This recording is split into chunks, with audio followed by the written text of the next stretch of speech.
ಕಲಾಭಿಮಾನಿಗಳಿಗೆ, ಕಲೆನ ಜನಕ್ಕೆ ತಲುಪಿಸೋಂಥ ಎಲ್ಲ ಮನಸ್ಸುಗಳಿಗೆ ನಮಸ್ತೆ. ನನ್ನ ಹೆಸರು ಪಲ್ಲವಿ ಮಂಜುನಾಥ್ ಅಂತ. ಸಿನಿಮಾ ಬಗ್ಗೆ ತುಂಬಾ ಇದೆ ಹೇಳೋದಕ್ಕೆ.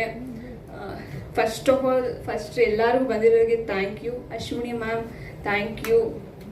ನೀವು ಮುಹೂರ್ತದಿಂದ ನಮಗೆ ಕ್ಲಾಪ್ ಮಾಡಿದ್ದೀರಾ. ನೀವು ಹೇಗೆ ನೀವು ಹೋಗಿದ್ದ ಎಲ್ಲ ಜಾಗದಲ್ಲೂ ಒಳ್ಳೇದಾಗುತ್ತೆ. ಅದಕ್ಕೆ ದೊಡ್ಡ example RCB win for the very first time in history RCB cup win ಆಯಿತು. ಅದು ನಿಮ್ಮ ಲಕ್ ಮತ್ತು ನಿಮ್ಮ ಅವ್ರ ಟ್ಯಾಲೆಂಟ್. ಮತ್ತು ನೀವು ಬಂದಾದ್ಮೇಲೆ ಕ್ಲಾಪ್ ಮಾಡಾದ್ಮೇಲೆ ನಮಗೆ 1.5 ಮಂತಲ್ಲಿ ನಾವು ಮೂವಿ ಮುಗಿಸಿದ್ರಿ. ಯಾವುದೇ ಅಡೆಚಣೆನೇ ಇಲ್ದಿಲ್ಲ. ಮತ್ತು ಜಸ್ಟ್ ವಿತಿನ್ ಫ್ಯೂ ಮಂತ್ಸ್ ನಮ್ಮ ಮೂವಿನೂ ಸಹ ಮುಗಿಸಿದ್ದೀರಿ. ಅದು ನಿಮ್ಮ ಲಕ್ ಚಾಮ್ ಅಂತಲೇ ಹೇಳ್ಬೋದು. ನಿಮ್ಮ ಪ್ರೆಸೆನ್ಸ್, ನಿಮ್ಮ ಒಳ್ಳೆತನ, ನೀವೆಲ್ಲೇ ಹೋದರೂ ಸಹ ಎಲ್ಲರಿಗೂ ಒಳ್ಳೇದಾಗುತ್ತೆ. ಅದಕ್ಕೆ thank you for your presence ma'am. ಮತ್ತು ತುಂಬ ನರ್ವಸ್ ಆಗ್ತಿದೆ ಮಾತಾಡೋದಕ್ಕೆ. ಬಟ್ ನಮ್ಮ captain of the ship Venkat Bharadwaj sir, ಅವ್ರ ಬಗ್ಗೆ ನಾನು ಹೇಳ್ಬೇಕಂದ್ರೆ ಸಿಕ್ಕಾಪಟ್ಟೆ ಇದೆ ಹೇಳೋದಕ್ಕೆ. ಬಟ್ ಅವ್ರು ಹೇಗೆ ನೈಜ ಘಟನೆಯನ್ನ ಕಥೆಯಾಗಿ ರೂಪಿಸ್ತಾರೆ, ಆ ನೋವನ್ನ ಜನಕ್ಕೆ ತಲುಪಿಸ್ಬೇಕು ಅನ್ನೋದು ಏನಿದೆ. ಅವರು ಮಾಡಿರೋ ಪ್ರೀವಿಯಸ್ ಮೂವೀಸ್ ಆಗಿರ್ಬೋದು, ಕೆಂಪಿರುವೆ ಆಗಿರ್ಬೋದು, ಇವಾಗ ರಿಲೀಸ್ ಆಗೋ ಚಾರ್ಜ್ ಶೀಟ್ ಆಗಿರ್ಬೋದು, ಲಕ್ಕಿ ಆಗಿರ್ಬೋದು, ಆ ನೋವನ್ನ ಜನಕ್ಕೆ ತಲುಪಿಸ್ಬೇಕು ಅನ್ನೋ ಒಂದು ಏನಿದೆ, ಅಟ್ಸ್ ವೆರಿ ಇಂಪ್ರೆಸಿವ್. ಮತ್ತು ಅವರ ವ್ಯಕ್ತಿತ್ವದ ಬಗ್ಗೆನೂ ಮಾತಾಡಬೇಕು ಅಂದರೆ, ಅವರು ನಮ್ಗೆ ಏನಾದರೂ ಸೀನ್ ಇದ್ರು, ಏನಾದರೂ ಮಾಡ್ಬೇಕಂದ್ರೂ ಅವ್ರು ನಮ್ಗೆ ಫಸ್ಟ್ ಆರ್ ಯು ಕಂಫರ್ಟಬಲ್ ಅಂತ ಕೇಳ್ತಿದ್ರು. If you are not comfortable, it's okay, it's fine ಅಂತ ಹೇಳ್ತಾ ಇದ್ದ ವ್ಯಕ್ತಿ. ಮತ್ತು ಎಲ್ಲ ಡೈರೆಕ್ಟರು ಯೂಶ್ವಲಿ ಕಾಂಟ್ರವರ್ಸಿ ಮಾಡಿ ಜನಕ್ಕೆ ತಲುಪೋಣ ಅಂತ ಇದು ಮಾಡ್ತಾರೆ. ಬಟ್ ನಮ್ಗೆ ಸರ್ ಫಸ್ಟು ವಾಯ್ಸ್ ಮೆಸೇಜ್ ಕಳಿಸಿದ್ರು, ಯಾವುದೇ ಕಾಂಟ್ರವರ್ಸಿ ರಿಲೇಟೆಡ್ ಏನು ಮಾತಾಡೋಕ್ಕೆ ಹೋಗಬೇಡಿ, ಇದು ಜಸ್ಟ್ ನಮ್ಮ ಕಥೆಯಿಂದ, ನಮ್ಮ ಕಾಂಟೆಂಟಿಂದ ಜನಕ್ಕೆ ತಲುಪೋಣ ಅಂತ ಆ ಒಂದು ಮೈಂಡ್ ಸೆಟ್ ಇರೋದು ಈ ಇಂಡಸ್ಟ್ರಿ ತುಂಬ rare. That is I was really happy to work with sir and ತುಂಬ ಗ್ರೇಟ್ಫುಲ್. ಮತ್ತು ನಮ್ಮ ಪ್ರೊಡ್ಯೂಸರ್ ಬಗ್ಗೆ ಹೇಳಬೇಕು ಅಂದರೆ ನೀತು ಮ್ಯಾಮ್ ಮತ್ತು producer sir, every fricking day sir ಬಂದು ಎಲ್ಲ ಕಂಫರ್ಟಬಲ್, ಊಟ ಆಯ್ತಾ, ಚೆನ್ನಾಗಿದ್ಯಾ, ಎಲ್ಲ ಓಕೆ ಅಂತ ನಮ್ಮನ್ನ ಎಲ್ಲ ಕಲಾವಿದರು ನೋಡ್ಕೊತಿದ್ರು. So thankful sir, so thankful for all your whatever you have done sir, thank you.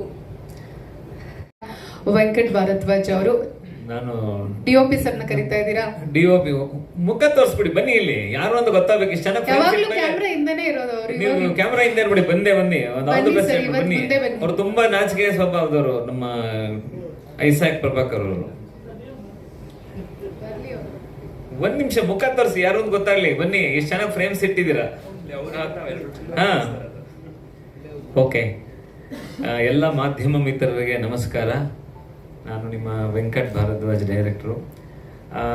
1.5 ವರ್ಷದ ಹಿಂದೆ ಹನಿ ಹನಿ ಅಂತ ಒಂದು ವಿಡಿಯೋ ಸಾಂಗು ರಕ್ಕಿ ಮಾಡಿರ್ತಾನೆ. ಅದನ್ನ ಅವ್ರ ತಂದೆಯವರು ನನಗೆ ಕಳಿಸ್ತಾರೆ. ಅದನ್ನ ನಾನು ನೋಡ್ಬಿಟ್ಟು ತುಂಬಾ ಖುಷಿ ಆಗುತ್ತೆ, ಶಾಕ್ ಆಗುತ್ತೆ. ಏನು ಒಳ್ಳೆ ಹೀರೋ ಮೆಟೀರಿಯಲ್, ಜರ್ಮನಿಲಿ ಕನ್ನಡ ಹುಡುಗ ಇದ್ದಾನೆ, ಯಾಕೆ ಇವ್ರಿಗೊಂದು ನೀವು ಸಿನಿಮಾ ಮಾಡ್ಬೋದು ಅಂತ ಅವ್ರ ಅಪ್ಪಂಗೆ ಹೇಳ್ತೀನಿ. ಅವರಪ್ಪ ಹೇಳ್ತಾರೆ, ಅಂದರೆ ಸುರೇಶ್ ಅವರು ನಾನು ಒಂದು 21 ವರ್ಷದ ಫ್ರೆಂಡ್ಶಿಪ್ಪು, ನಾನು ಅವರು ಒಂದೇ ಕಂಪ್ನಿಲಿ, IT ಕಂಪ್ನಿಲಿ ಇದ್ವಿ. ಸೊ ಅವಾಗ ಸುರೇಶ್ ಅವರು ಹೇಳ್ತಾರೆ, ನೋಡಿ ನಾನು ಮಾಡಕ್ಕೆ ರೆಡಿನಿ, ಆದರೆ ಅಶ್ವಿನಿ ಮೇಡಮ್ಮು ಅದು ಸ್ಟೋರಿನ ಓಕೆ ಮಾಡಿದ್ರೆ ಮಾತ್ರ ನಾನು ಮಾಡ್ಬೋದು ಅಂತ ಹೇಳ್ತಾರೆ. ಸೊ ಅದು ಬಾಲ್ನು ನನ್ನ ಕೋರ್ಟ್ಗೆ ಹಾಕ್ತಾರೆ. ಸೊ ಒಂದು ದೊಡ್ಡ ಗುಣ ಏನಂದ್ರೆ, ಇವತ್ತಿನ ಸ್ವಾರ್ಥ ಜಗತ್ತಲ್ಲಿ ಅಂದ್ರೆ ಒಬ್ಬ ಮನುಷ್ಯನ ಇಂಟ್ರೊಡ್ಯೂಸು ಮಾಡ್ಕೊಡಲ್ಲ. ಇವತ್ತು ಎಂತ ಜನಗಳಿದ್ದಾರೆ ಅಂದ್ರೆ, ಸರ್ ಅವ್ರೊಂದು ಸ್ವಲ್ಪ ಕನೆಕ್ಷನ್ ಮಾಡ್ಕೊಡಿ ಅಂದ್ರೆ ಕೊಡಲ್ಲ. ಆ ಥರ ಜನಗಳಿರ್ತಾರೆ. ನಮ್ಮ ಸುರೇಶ್ ಅವ್ರ ಬಗ್ಗೆ ಹೇಳ್ಬೇಕಂದ್ರೆ, ನನ್ನ ಕರ್ಕೊಂಡೋಗಿ ಅಶ್ವಿನಿ ಮೇಡಮ್ ಮುಂದೆ ಕೂರಿಸಿ ಕತೆ ಹೇಳಿಸ್ತಾರೆ. ಇದು ಹ್ಯಾಟ್ಸ್ ಆಫ್ ಅವ್ರಿಗೆ. ಅವ್ರು ಇಲ್ಲ, ಇಲ್ಲಿ ನಾನು ಹೇಳ್ತೇನೆ, ಥ್ಯಾಂಕ್ ಯು ಸರ್. ಇದು ನನ್ನ ಜೀವನದಲ್ಲಿ ನಾನು ಯಾವತ್ತೂ ಮರಿದೆ ಅಂತ ಘಟನೆ ಇದು. ಸೊ ಅಲ್ಲಿ ಹೋಗಿ ಕೂರಿಸಿ 2 ಕತೆ ಹೇಳಿಸ್ತಾರೆ ನನ್ನ ಕೈಲಿ. ಮೇಡಮು ತುಂಬಾ ಚೆನ್ನಾಗಿ ಹೇಳ್ತಾರೆ, 2 ಕತೆನೂ ಚೆನ್ನಾಗಿದೆ, ಯಾವ್ದು ಮಾಡ್ತೀರಾ ಅಂತ ನನಗೆ ಕೇಳ್ತಾರೆ. ನಂಗೆ ಶಾಕ್ ಆಗತ್ತೆ. ನಿಮಿಷ ಅವತ್ತು ಎಲ್ಲರೂ ಇರ್ತಾರೆ, ವಜೇಶ್ವರಿ ಆಫೀಸ್ ನಾನು ಫಸ್ಟ್ ಟೈಮ್ ಹೋಗಿ ನರೇಟ್ ಮಾಡ್ತೀನಿ. I was thrilled actually. ಆ ಒಂದು ರಾಜ್ಕುಮಾರ್ ಶೀಲ್ಡ್ಗಳು, ಆ ಒಂದು ಮೊಮೆಂಟೋಸ್, ಅಪ್ಪು ಅವರ ಫೋಟೋ, ಅದೆಲ್ಲ ಒಂಥರ ನನಗೆ ಇನ್ಸ್ಪಿರೇಷನ್ ಆಯಿತು ನನಗೆ. ಸೊ 2 ಕಥೆನೂ ಆಗಿ ಅವರು ಮೇಡಮ್ ಹೇಳ್ತಾರೆ ಬೌಂಡೆಡ್ ಸ್ಕ್ರಿಪ್ಟ್ನ ರೆಡಿ ಮಾಡಿ ನೀವು ಬೇಗ ಕೊಡಿ ಅಂತ. ನಾನು ಭಾಳ ಬೇಗ ಬೌಂಡೆಡ್ ಸ್ಕ್ರಿಪ್ಟ್ ಮಾಡಿ ಕೊಡ್ತೀನಿ. ಸೊ ಅವಾಗ ರಕಿ ಸ್ಟಾರ್ಟ್ ಆಗುತ್ತೆ. ಸೊ ಫಸ್ಟು ನಾನು ರಕಿಗೆ ಫಸ್ಟಿಂದನೂ ಹೇಳ್ತಾ ಇದ್ದೆ, ಕ್ಯಾಮ್ರಾ ಮುಂದೆ ಬರ್ಬೇಕಾದ್ರೆ ಯಾರೇ ನಾಯಕ ನಟನಾಗ್ಲಿ ಸರಿಯಾದ ಹೋಮ್ವರ್ಕ್ ಮಾಡ್ಕೊಂಡ್ ಬರ್ಬೇಕು ಅಂತ. ಸರಿಯಾಗಿ ಹೋಮ್ವರ್ಕ್ ಮಾಡಿದ್ರೆ ಮಾತ್ರ ನಾನು ಕ್ಯಾಮ್ರಾ ಮುಂದೆ ನಿಲ್ಲಿಸ್ತೀನಿ, ಮಾಡ್ಬೋದು. ಯಾಕಂದ್ರೆ ನಾವೆಲ್ಲೋ ನಗುಪಾಟಲ್ ತರ ಆಗ್ಬಾರ್ದು, ಏನೋ ಒಂದ್ ನೋಡಿದ್ರು ಏನ್ ಹಿಂಗ್ ಮಾಡ್ತಾನೆ ಏನೋ ಅಂತ ಆ ತರ ಯಾರ ಕೈಲೂ ಅನ್ಸ್ಕೋಬಾರ್ದು. ಅಟ್ಲೀಸ್ಟ್ ಒಂದು 90% ನಮ್ ಸೆಲ್ಫ್ ಸ್ಯಾಟಿಸ್ಫ್ಯಾಕ್ಷನ್, ನಾನು ಸರಿ ಮಾಡ್ತಾ ಇದ್ದೀನಿ ಸ್ಕ್ರೀನಲ್ಲಿ ಅನ್ನೋ ಸೆಲ್ಫ್ ಕಾನ್ಫಿಡೆನ್ಸ್ ಇರಬೇಕು.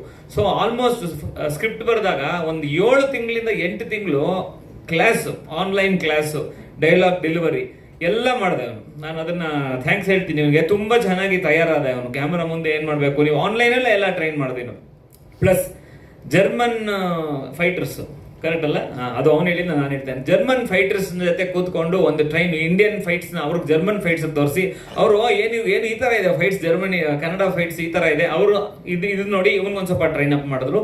ಸೊ ಮತ್ತೆ ಡ್ಯಾನ್ಸು ಎಲ್ಲ ತಯಾರಾಗಿ ನಾವು ಅಕ್ಟೋಬರ್ ಎಂಡ್ ಅಲ್ಲಿ ಶುರು ಮಾಡಿದ್ವಿ ಸಿನಿಮಾ. ಅಕ್ಟೋಬರ್ ಎಂಡ್ 2025 ನೀವೆಲ್ಲರೂ ಬಂದಿದ್ರಿ ಇವತ್ತು, ಎಲ್ಲರೂ ಹರಿಸಿದ್ರಿ ನಮ್ಗೆ. ಸೊ ತ್ವರಿತಗತಿಯಲ್ಲಿ ಬಹಳ ಫಾಸ್ಟ್ ಆಗಿ ಇದು ಒಂದು 35 ಡೇಸ್ ಅಲ್ಲಿ ನಾವು ಶೂಟಿಂಗ್ ಮುಗಿಸಿ, ಸೊ ಇವತ್ತು ಅಶ್ವಿನಿ ಮೇಡಮ್ ಬಂದು ನಮ್ಮ ಟ್ರೈಲರ್ ಲಾಂಚ್ ಮಾಡ್ತಾ ಇದ್ದಾರೆ. ನನಗೆ ತುಂಬಾ ಖುಷಿ ಆಗ್ತಾ ಇದೆ ಇವತ್ತು. ಸೊ ತಾವುಗಳೆಲ್ಲ ಮಾಧ್ಯಮ ಮಿತ್ರರು, ನಾನು ಕೇಳ್ಕೊಳ್ಳೋದು ಇಷ್ಟೇ, ಇವನು ಕನ್ನಡ ಚಿತ್ರರಂಗಕ್ಕೆ ತುಂಬಾ ಆಸೆಗಳಿಟ್ಕೊಂಡು ಬಂದಿದ್ದಾನೆ. ಓಕೆ, ನೀವು ಟ್ರೈಲರ್ ನೋಡಿದ್ದೀರಾ, ಒಂದು ಸ್ಯಾಂಪಲ್ ತೋರಿಸಿದ. ಸಿನಿಮಾದಲ್ಲಿ ಖಂಡಿತ ನಿಮಗೆ ಬೇಜಾರಂತೂ ಆಗಲ್ಲ, ನಿಮಗೆ ಖಂಡಿತಾಗಿ ಎಂಜಾಯ್ ದ ಸಿನಿಮಾ. ಯಾಕಂದ್ರೆ ಇದು ಫ್ಯಾಮಿಲಿ ಎಂಟರ್ಟೈನ್ಮೆಂಟ್ ಸಿನಿಮಾ ಇದು. ಸೊ ಒಬ್ಬ ಹೀರೋನ ಏನೇನು ಅವನಿಗೆ ಬೇಕೋ ವಿದ್ಯಾರ್ಹತೆ ಎಲ್ಲಾನು ಇವನು ತಿಳ್ಕೊಂಡ್ ಬಂದಿದ್ದಾನೆ. ಸೊ ಹಾಗಾಗಿ ಇವನ್ನ ನಾನು ಮೋರ್ ದನ್ ಆಕ್ಟರ್, ನಾನು ಇವನ್ನ ನನ್ನ ಮಗ ಅಂತಾನೆ ಹೇಳ್ತೀನಿ. ಯಾವಾಗ I treat him as my own son. ನಾನು ಅದೇ ಯಾವಾಗಲೂ ಹೇಳಿದೆ, ನೀನು ನನ್ನ ಮಗ ಇದ್ದಂಗೆ ಅಪ್ಪ, ಖಂಡಿತ ನಾನು ನಿನ್ಗೆ ಏನ್ ಬೇಕೋ ಸಪೋರ್ಟ್ ಮಾಡ್ತೀನಿ. ಸೊ ಅದೇ ತರ ಇವನ್ನ ದಯವಿಟ್ಟು ಮಾಧ್ಯಮ ವರ್ಗದವರು, ಮಾಧ್ಯಮ ಮಿತ್ರರು ಎಲ್ಲರೂ ದಯವಿಟ್ಟು ಇವನ್ನ ಒಂದು ಬೆಳೆಸಿ ಮತ್ತೆ ಒಂದು ಒಳ್ಳೆ ಪ್ರಚಾರ ಕೊಡಿ. ಈ ತರ ಕನ್ನಡ ಇಂಡಸ್ಟ್ರಿಗೆ ಈ ತರ ಹೀರೋ ಅವಶ್ಯಕತೆ ಇದೆ ಅಂತ ಒಂದು. ಎರಡನೇದು, ಇಲ್ಲಿ ಕೂತಿದ್ದಾರೆ ಬಲಗಡೆ ಇಬ್ಬರು ಹೀರೋಯಿನ್ಸು, ಇವ್ರನ್ನ ಸೆಲೆಕ್ಟ್ ಮಾಡೋದು ತುಂಬಾ ಕಷ್ಟ ಆಗೋಯ್ತು ನನಗೆ. ಸುಮಾರು ಒಂದು 50 ಜನನ ಆಡಿಷನ್ ಮಾಡಿ ಮಾಡಿ ಮಾಡಿ ಸಾಕಾಯ್ತು. ಮಹಾಲಯ ಅಮಾವಾಸ್ಯೆ ಸೀಸನ್ ಪ್ರೊಡ್ಯೂಸರ್ ಹೇಳ್ತಾರೆ, ಸರ್ ಮಹಾಲಯ ಅಮಾವಾಸ್ಯೆ ಆದ್ಮೇಲೆ ಸೆಲೆಕ್ಟ್ ಆಗೋದು ನೋಡಿ ಸರ್ ಅಂದ್ರು. ಮಹಾಲಯ ಅಮಾವಾಸ್ಯೆ ಆದ್ಮೇಲೆ ಇವರಿಬ್ರು ಬಂದ್ಬಿಟ್ಟು ಡೈಲಾಗ್ ಮಾತಾಡ್ತಾರೆ, ಇವರಿಬ್ರು ಸೆಲೆಕ್ಟ್ ಆದ್ರು. ಇವರು ಅಷ್ಟೇ, ಅವರು ಪಲ್ಲವಿ ಮಂಜುನಾಥ್, ಇವರು ಆಶಿಕಾ ಸೋಮಶೇಖರ್ ತುಂಬಾ ಚೆನ್ನಾಗಿ ಮಾಡಿದ್ದಾರೆ ಸಿನಿಮಾದಲ್ಲಿ. You really enjoy the character. ಇದಲ್ಲದೆ ನಮ್ಮ ಸುರೇಶ್ ಬಿ ಅವ್ರದ್ದು ಅವ್ರು ಹೇಳಿದ್ರು ಕತೆ, ನಾನು ಫೋಟೋ ನೋಡ್ಬಿಟ್ಟಾದ್ಮೇಲೆ ನನಗೆ ಡಾನ್ ಪಾತ್ರ ಒಪ್ಕೊಂತೀನಿ ಅಂತ. ಬಟ್ ಆದ್ರೆ ನಾನು ಅವ್ರ ಮೇಲೆ ಫುಲ್ ಕಾನ್ಫಿಡೆನ್ಸ್ ಇತ್ತು, ಅವ್ರ ಕ್ಯಾರೆಕ್ಟರ್ ಬರಿಬೇಕಾದ್ರೆ ಅವ್ರು ಡಾನ್ ಅವರೇ ಮಾಡೋದು, ಅವರೇ ಮಾಡೋಕ್ಕಾಗತ್ತೆ ಅಂತ. ಸೊ ಅದಕ್ಕೆ ಅವರು ನನಗೆ ಒಪ್ಕೊಂಡು ತುಂಬಾ ಚೆನ್ನಾಗಿ ಮಾಡಿದ್ದಾರೆ. ನೀವು ತೆರೆ ಮೇಲೆ ನೋಡಿ ಆನಂದಿಸ್ಬೇಕು. ಆ ಚುಟ್ಟ ಸೇದೋದು, ಆ ಸಿಗಾರ್ ಸೇದೋದು, ಆ ಸ್ಟೈಲು, ಆಮೇಲೆ ಆ ಕಾಮಿಡಿ ಮಾಡಿರೋದು, ಆ ಹಾಡಲ್ಲಿ ಚಾಕ್ ಪೀಸ್ ಯೂಸ್ ಮಾಡಿರೋದು, ಆ ರೌಡಿಗಳಿಗೆ ಮಾರ್ಕ್ಸ್ ಸೀಟ್ ಕೊಡೋದು, ಇದೆಲ್ಲ ತುಂಬಾ ಚೆನ್ನಾಗಿ ಮ್ಯಾನರಿಸಮ್ ತೋರಿಸಿದ್ದಾರೆ. ಅವ್ರು ಹೇಳ್ದಂಗೆ ಹಾಸ್ಯ ತುಂಬಾ ಚೆನ್ನಾಗಿ ಬಂದಿದೆ. ಇದ್ರ ಜೊತೆ ತುಂಬಾ ಸೀರಿಯಸ್ ಆಗಿ ರೋಲ್ ಮಾಡಿರೋದಂತ ನಮ್ಮ ಸಂಪತ್ ಮೈತ್ರಿ ಅವರು, ಅಂದ್ರೆ ಒಂಥರ ಫ್ರಿಕ್ಷನ್ ಕ್ಯಾರೆಕ್ಟರ್, ಅದು ಯಾರನ್ನೇ ನೋಡಿದ್ರು ಒಂಥರ ಫ್ರಿಕ್ಷನ್ ಗಲಾಟೆ ಇರುವಂತ ಒಂದು ಕ್ಯಾರೆಕ್ಟರ್, ಅದು ತುಂಬಾ ಚೆನ್ನಾಗಿ ಮಾಡಿದ್ದಾರೆ ಅವರು. ಇದಲ್ಲದೆ ನಮ್ಮ ಇಲ್ಲಿ ಒಂದು MLA ಕ್ಯಾರೆಕ್ಟರ್ ಒಂದು ಬಂದು ನಮ್ಮ ಹರ್ಷರ್ಜುನ್ ಅಂತ ಇಲ್ಲಿದ್ದಾರೆ, ಮುಂದೆ ಇದ್ದಾರೆ. ಹರ್ಷರ್ಜುನ್ ಅವರು ತುಂಬಾ ಚೆನ್ನಾಗಿ ನಿರ್ವಹಿಸಿದ್ದಾರೆ. ರಮೇಶ್ ಪಂಡಿತ್ ಅವರು ಒಳ್ಳೆ ಒಂದು ಪೊಲೀಸ್ ಕ್ಯಾರೆಕ್ಟರ್ ಮಾಡಿದ್ದಾರೆ. ಬಲರಾಜ್ ವಾಡಿ ಅವರು ಒಂದು ಪೊಲಿಟಿಕಲ್ ಲೀಡರ್, ಒಂದು ಪಾರ್ಟಿ ಪ್ರೆಸಿಡೆಂಟ್ ಕ್ಯಾರೆಕ್ಟರ್ ಮಾಡಿದ್ದಾರೆ. ಒಟ್ಟಾರೆ ಇದು ಸಿನಿಮಾ ನಿಮ್ಗೆ 2 ಅವರ್ 3 ನಿಮಿಷ ಸಿನಿಮಾ ಟೋಟಲ್ ಡ್ಯೂರೇಷನ್. ಸೆನ್ಸಾರ್ ಅವ್ರು ನೋಡಿ ಅಪ್ರಿಷಿಯೇಟ್ ಮಾಡಿ ಬಾರಿಯಾಗಿ ಕೊಟ್ಟಿದ್ದಾರೆ. ಯಾವುದೇ ಕಟ್ಸ್ ಇಲ್ಲ, ಯಾವುದೇ ಬೀಪ್ ಇಲ್ಲ. ನಾನು ಅದಕ್ಕೆ ಹೇಳ್ತಾ ಇದ್ದೀನಿ, ಗ್ಯಾಂಗ್ಸ್ಟರ್ ಸಿನಿಮಾ ಅಂದ ತಕ್ಷಣ ಬ್ಲಡ್ಗೆ ಎಲ್ಲ ಕಟ್ ಮಾಡಿಸಿ ಅಂತಾರೆ, ಆ ಥರ ಯಾವ ಸಿನಿಮಾನೂ ಇಲ್ಲ. ಅದು ನೀಟಾಗಿ ಫ್ಯಾಮಿಲಿಯವರು ಮತ್ತೆ ಎಲ್ಲ ಥರದ್ದು ಕ್ಲಾಸ್ ಮಾಸ್ ಎಲ್ಲ ನೋಡುವಂಥ ಒಂದು ಸಿನಿಮಾ. ಜುಲೈ 10ನೇ ತಾರೀಕು ರಿಲೀಸ್ ಆಗ್ತಾ ಇದೆ. ದಯವಿಟ್ಟು ಎಲ್ಲರೂ ಇದ್ರ ಬಗ್ಗೆ ಒಂದು ಒಳ್ಳೆ ಒಪಿನಿಯನ್ ಹೇಳಿ ನನಗೆ, ನಮ್ಮ ಕನ್ನಡ ಜನತೆಗಳಿಗೆ ಈ ಥರ ಒಂದು ಸಿನಿಮಾ ಇದೆ ಅಂತ ದಯವಿಟ್ಟು ಎಲ್ರಿಗೂ ಮುಟ್ಟಿಸಿ ಅಂತ ನಾನು ಕೇಳಕ್ಕೆ ಇಷ್ಟಪಡ್ತೀನಿ. ಕೊನೆಯದಾಗಿ ಈ ಚಿತ್ರಕ್ಕೆ ನಾನು ತುಂಬ ಥ್ಯಾಂಕ್ಸ್ ಹೇಳಬೇಕಾಗಿರೋದು ಸುರೇಶ್ ಸಾಲಿಗ್ರಾಮ ಅವ್ರಿಗೆ. ಯಾಕಂದರೆ ಅವರು ನಮ್ಮ ಮಾತಿಗೆ ಹೋಗೊಟ್ಟು, ಅಶ್ವಿನಿ ಮೇಡಮ್ ಮಾತಿಗೆ ಹೋಗೊಟ್ಟು ಈ ಒಂದು ಚಿತ್ರಕ್ಕೆ ಬಂಡವಾಳ ಹೂಡಿ ಯಾವುದೇ ತರಹ ಕೊರತೆ ಇಲ್ಲದೆ ನೀಟಾಗಿ ತುಂಬ ಚೆನ್ನಾಗಿ ಅಚ್ಚುಕಟ್ಟಾಗಿ ಒಂದು ಆರ್ಟ್ ಇರ್ಬೋದು, ಒಂದು ಫೋಟೋಗ್ರಫಿ ಇರ್ಬೋದು, ಒಂದು ಮ್ಯೂಸಿಕ್ ಇರ್ಬೋದು, ಯಾವುದರಲ್ಲೂ ಕಾಂಪ್ರಮೈಸ್ ಆಗದೆ ತುಂಬ ನೀಟಾಗಿ ಮಾಡಿದ್ದಾರೆ. ತುಂಬ ನೀಟಾಗಿ ಅವರು ಸಪೋರ್ಟ್ ಮಾಡಿದ್ದಾರೆ. ಹಾಗಾಗಿ ನಿಮಗೆ ಒಂದೊಂದು ಫ್ರೇಮು ನಿಮಗೆ ತುಂಬ ಚೆನ್ನಾಗಿ ಇವತ್ತು ಮೂಡ್ ಬಂದಿದೆ. ಐಸಾಕ್ ಪ್ರಭಾಕರ್ ರಿಯಲಿ ನಿಂತ್ಕೊಳ್ಳಿ ಸರ್, ತುಂಬ ಸೂಪರಾಗಿ ಮಾಡಿದ್ದಾರೆ Isaac Prabhakar. One of the visuals treat ಅಂತ ಹೇಳ್ಬೋದು ನಿಮಗೆ. ಆಮೇಲೆ ನಮ್ಮ ಲೋಕಿ ತಪಸ್ಯ ಅವರು ಅಷ್ಟೇ ತುಂಬ ಚೆನ್ನಾಗಿ BGM ಮತ್ತೆ ಮ್ಯೂಸಿಕ್ ಸ್ಕೋರ್ ಮಾಡಿದ್ದಾರೆ.